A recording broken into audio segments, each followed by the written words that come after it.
Thinking about selling your home but wondering if now's the right time? With the holidays here and the market likely slowing down, you might be tempted to wait until spring. But here's the truth. Right now is the perfect time to start preparing your home for a top dollar sale. Completing home repairs, freshening up the paint, and deep cleaning might feel like a waste of time when you're getting ready to move out. But trust me, the real payoff comes when those full price offers or even a bidding war start rolling in. In this video, I'll walk you through 5 steps to take over the next few months so you'll be ready to hit the spring market strong, sell faster, and for a higher price. And who knows, maybe you find the perfect house between now and spring and you're ready to go. Let's get started. I'm Brian, I'm a realtor here in Indianapolis, and if you're new to this channel, thanks for being here. Hit that subscribe button so you're up to date on all future videos, and drop me a comment if you have anything that you love and you want to give me a thumbs up. Number 1 is to get a pre-listing home inspection. Now that may seem bizarre because most people think that a buyer is the one who has a home inspection, and most likely they will. I recommend that a seller get a pre-listing home inspection. It actually helps them save money in the end. Here in the Indianapolis area, a home inspection is going to be around $500 or $600. And yes, that is a fair amount of money to put up front. But here's where it saves you money.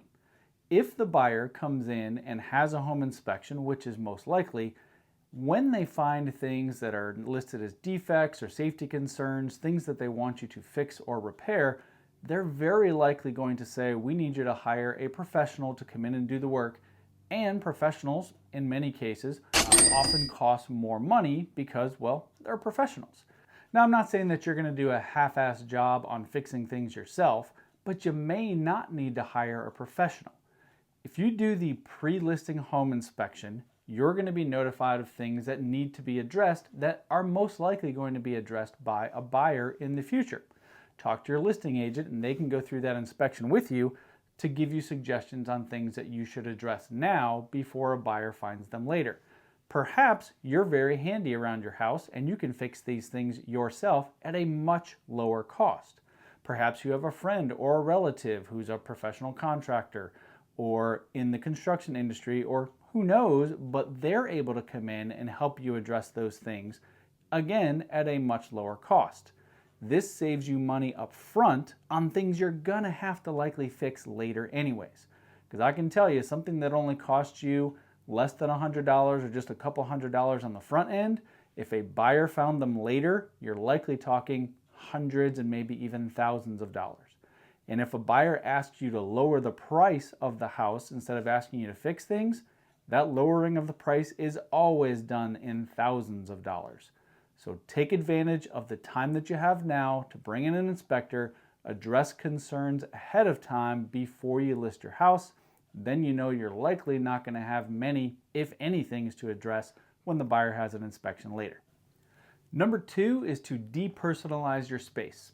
We're approaching the holidays. There's a really good chance that right now you're decorating for the holidays, taking down some photos or pictures that are on the wall and adding up the holiday decorations, which is certainly understandable. Take advantage of the fact that you want to move when the springtime rolls around and put the items that you're taking down into boxes that are packed up and ready for you to move. When a buyer eventually comes into your house, they're going to be expecting to see boxes laying around because they know you want to move. After all, you're trying to sell your house. If you have some boxes stacked up in an unused room, in a closet, or possibly in the attic or garage, totally fine. Don't unpack them later when the Christmas decorations come down and put things back up on the wall. The idea that someone's going to come into your house and they want to buy it, they don't want to see family photos around and all the knickknacks that you have, because they want to be able to visualize them living in your space, not them purchasing your space.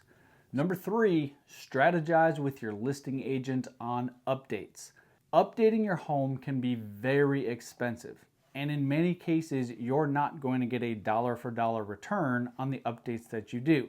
So a complete kitchen overhaul, probably a bad idea. Even though it's going to attract more people to your house, you're not going to get dollar for dollar return on that in such a short amount of time.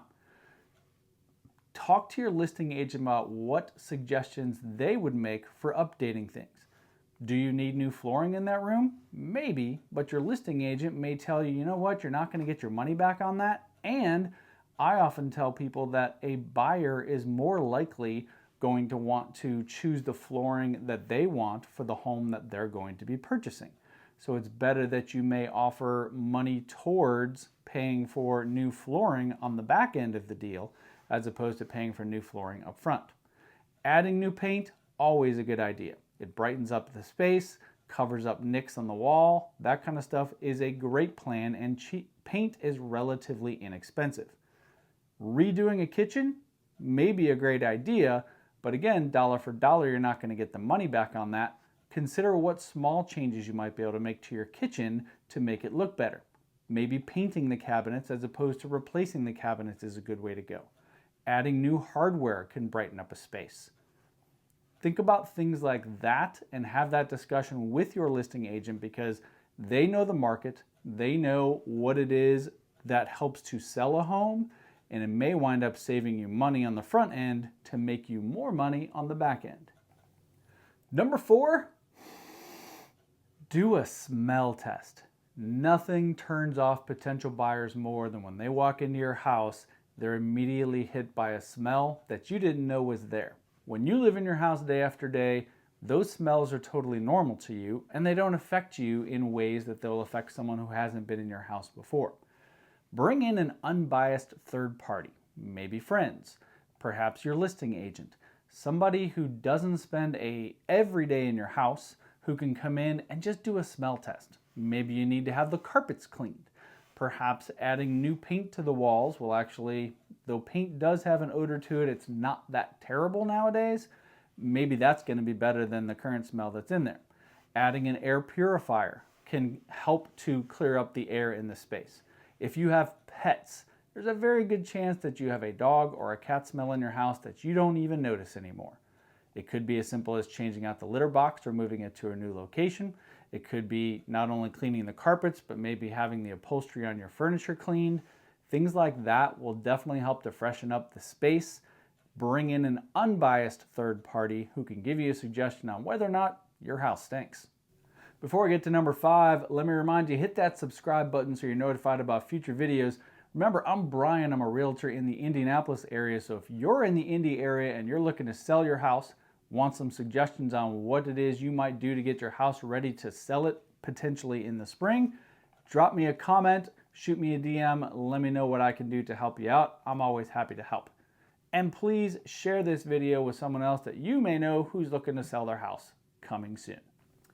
Number 5 is to create a home maintenance book. Now, there's a chance that you've been living in your house for a while and you have no idea when you may have gotten a new furnace or when that roof was changed. Try and look back into your records. Hopefully you have them somewhere. Potentially you can contact the contractors, but find out when the work was completed. Buyers always want to know the age of utilities in your house. How old is the roof, water heater, furnace, dishwasher, refrigerator, any of those appliances that you're leaving behind? People want to know how old they are. Also, if you have any maintenance records, like if you've had your furnace serviced 1 or 2 times a year, if you have a record of those service visits, that's a great thing to have to pass on to the buyer of your house. Buyers can get kind of nosy. They want to know as many specifics about your house as they possibly can. And to save back and forth later on, get with your listing agent, create a list of things in your house that have been updated, when they were updated, if you know the contractors that did it, the year that those things happened. Anything like that is super helpful in the selling world. Getting your home ready to sell doesn't have to be overwhelming. Taking these actions now can set you up for success later on when you're actually ready to sell. Don't forget, I'm here to help. If you have any questions in the Indianapolis area, just reach out. Thanks for watching.